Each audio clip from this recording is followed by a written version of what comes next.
Justin, you're a battalion chief. What does that mean?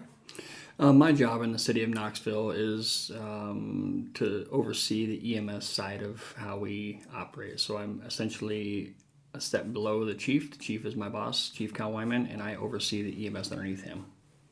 Okay, now there's something that Knoxville is bringing and other communities are bringing that's a different side to anything that most of us have heard about involving dogs. Can you tell us about that? Yeah, so nationally we're finding out that mental health is a serious issue in our industry. That a lot of these firefighters are asked to respond to calls one after the next, and a lot of time these calls can create a lot of trauma in our own lives if it's not dealt with properly. So in our industry, we're always looking for the next way to figure out how we can help with the mental health side of things to affect the recruitment retention of a paramedic. Is that there's some stats out there that says the average career span of a paramedic is 8 years, and they want to directly connect that to some of the trauma that's experienced with some of these calls that we're asked to go on. Here in Knoxville, our firefighters respond to approximately 7.2 calls a day, 911 calls, and they work a 48-hour shift. So that essentially lets them respond to 14 911 calls in a 48-hour shift. So most of the time, everything's okay, and we deal with this stuff as we go in the firehouse and what we call is our own family environment, and we look out for each other. But we're looking for new reasons and ways to bring things in to kind of help with mental health. And we found that after doing some research that canines, essentially crisis response therapy canines, have had some huge results in other states with mental health inside of the firehouses and in the communities. So Knoxville has been gracious enough to allow us to start a canine program here at Knoxville Fire Department, which we've talked about in the past. Canine Glory is a badged firefighter with the city of Knoxville, and essentially is in the firehouse a lot of the time. She's lives with me full time, and so when I'm on duty, she's with me. And we often deploy when I'm off duty quite a bit around the communities with mental health needs. You might be at home, you hear a fire call.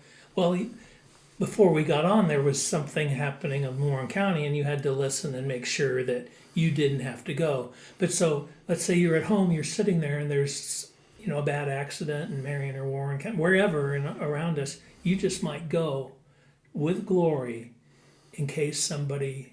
You just sit there. Yeah, so Gloria is certified. She actually holds the highest certification in the United States for therapy response with a crisis endorsement.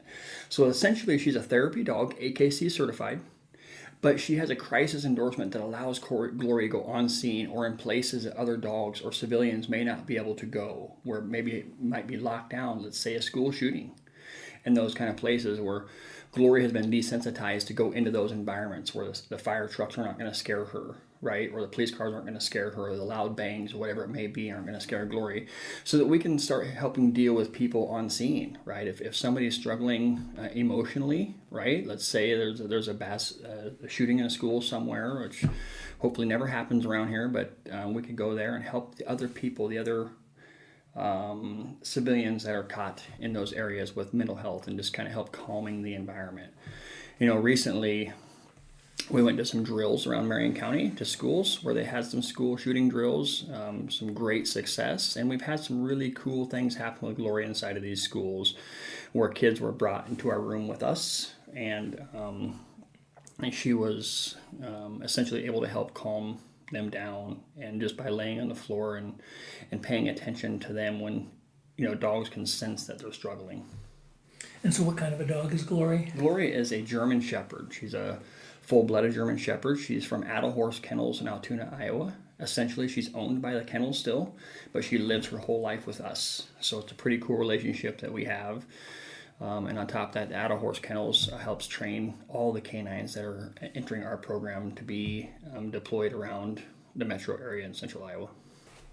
And so I guess we normally think of mental health and treatment of mental health, or I do anyway, as something that is either, a long time journey with the counselor, or maybe it's solved with a couple of appointments and maybe a prescription. But what you're saying is that our mental health can be dealt with, every day, just from moment to moment by first us being kind to each other, Yes. but then by having Glory there, a dog there to comfort us and soothe us. Yes. And so that's not. I guess I've heard of pet therapy before, Yeah, but sure. it's like it starts working very quickly, unlike Yeah. the ways I'm thinking that we often deal with mental health. Yeah, I think that there's a stigma on mental health with you have to go to therapists and you have to do these things, which we're not taking away from that. They're still valid. They need to be happening, right? There's a time and place for all of this stuff. But we feel, especially in the firehouse, right, as I talked to Chief Cal Wyman about this, and if Glory never deploys a day into the area, we still have a win in Knoxville Fire Department from Glory staying in the firehouse. I tell you, I walked into the firehouse a couple weeks back and I seen a picture of how it all was supposed to be. And that is that we come back from a call, we are working our butts off, right? We get back into the firehouse, one of the firefighters sat in the chair and laid backwards, and Glory jumped up on his lap, and I walked in and he was just petting Glory, and they were laying there together with their eyes shut. It don't get better than that for me. That naturally is working. They've said for since the beginning of time that a dog is a person's best friend. And that's because of that intuition the dogs have for our emotions naturally help us, right? Is we can, essentially humans don't want to talk about their feelings, and we don't have to with a dog. We can pet a dog and they can show us their love without us having to say anything, and it can be effective. Well, and what people might not realize is that you're going in one day from one trauma to another trauma to another trauma to another trauma, maybe. It could be a car wreck, then somebody's dying and you've got to save them. And it could be a fire. It could be just, you've had days that it's like non-stop. And to be able to find that comfort with the dog, that's part of the family. Yeah.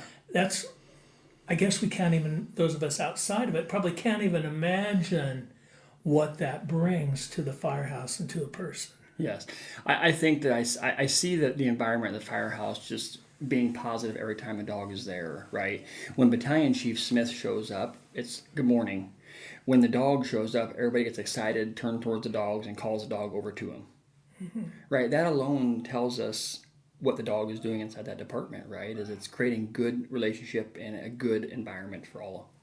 First, tell us how we can be a part of this. Can we be a part of this? Can the listeners be a part of this? Yeah, there's a couple different ways. Essentially, we have a nonprofit developed called Crisis Canines of the Midlands, okay? And that is a nonprofit where we have developed, because we've seen the need be so great for these dogs. We have a lot of inquiries around the area. In fact, Pella Ambulance just announced that they're putting a dog into play through our nonprofit.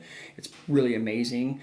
But essentially, is any dollars raised would help us fund these dogs going forth into the communities, right? So there's one way we can help is by partnering with Crisis Canines financially, could be a huge part of this.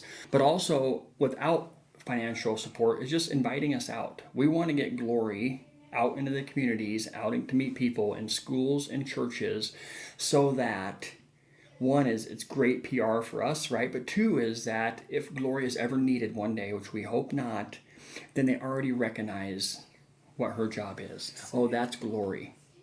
She's here to help me feel better, right? And that's why we spend a lot of time in Knoxville schools and schools around Marion County right now for that reason.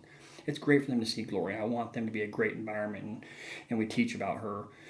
But if one day at 3 a.m. I have to go to a call because something bad has happened, that kid might recognize Glory, and we can help the problem kind of go away for a second. Well, and we need to recognize Glory, or whatever community we're in. We need to recognize which of the canines is there for that purpose, because I'm sort of used to drug dogs that you don't approach. That's right. Yeah, and that's just a word to the public, is that always when you see a working dog with a first responder, you always ask permission to approach. Glory is trained so that she's never going to react negatively to any approach that you can approach Glory. But you got to make sure that you're just not a working dog somewhere else, because they're not to be approached in the same way that Glory is. So we do fight the stigma that Glory is a drug dog or a bite dog, what they call that in the PD. But we want you to pet Glory, right? Her job is to engage in you when you ask her to. Okay, so let's get to the specifics. If I want to make a donation, Yes. where do I go? What do I do? Crisis Canines of the Midlands is on Facebook and Snapchat and all of the social media sites. That if you look up Crisis Canines Glory, you're going to find her. There's links on all of the Facebook pages. You can a donate now button to help us with that. And you can also just reach out to me directly at the Knoxville Fire Department, and we can put the dollars where they need to go to help fund these canines. And you'll share a link with me and I'll put it in with this story. Would that help? I will do that, Dr. Bob. Yes, that'd be great. So tell us what, as we were sitting down, you're saying that this program is just growing leaps and bounds into other communities around Yeah, us. so right now at the beginning of the program, I had a vision to have 15 dogs placed by the end of the year, and we're already approaching that number in a matter of 3 months. I probably can't release right now what cities are doing this quite yet, but Pella, because they have just announced it through the city council that they are doing it. Knoxville now has 3 dogs, right? 2 that will be trained by the end of next year, but they're still in the station sometimes. And communities around us, we have a lot of demand for dogs that we've already purchased and are going to be starting training here later this year to be deployed throughout the metro area. Is this something that's happening across the country, the world?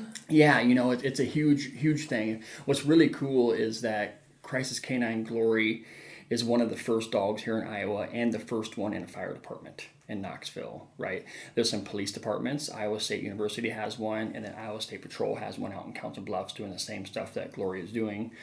And everybody is seeing this as to be so effective with the mental health in their firefighters, right? So they're all calling us right now. We had a really cool story published in a national EMS magazine, Journal of Emergency Medicine, and since then are starting to receive an overwhelming amount of emails from people asking how they can start this program, because they see that canine therapy dogs are very effective in mental health with their firefighters and police personnel.